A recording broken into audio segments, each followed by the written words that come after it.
देकर मिलेगा अमेरिका में स्थायी निवास। जी हां, डोनाल्ड ट्रंप ने गोल्ड वीजा कार्ड प्रोग्राम की शुरुआत की है और विदेशी टैलेंट को अमेरिका में बनाए रखने का दावा किया। ट्रंप ने कहा है कि गोल्ड कार्ड वीजा अमेरिका के लिए उत्साहजनक है। यूएस कंपनियां अब अमूल्य प्रतिभा को बनाए रख सकेंगी।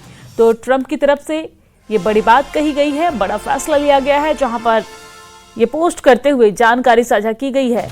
ये वो पोस्ट है जो डोनाल्ड ट्रंप की तरफ से शेयर की गई है, हम आप तक पहुंचा रहे हैं, जहां पर गोल्ड कार्ड वीजा का कॉन्सेप्ट यहां पर लाया गया है और अब 9 करोड़ रुपए देकर अमेरिका में स्थायी निवास मिलेगा। डोनाल्ड ट्रंप ने गोल्ड कार्ड वीजा प्रोग्राम की शुरुआत कर दी है।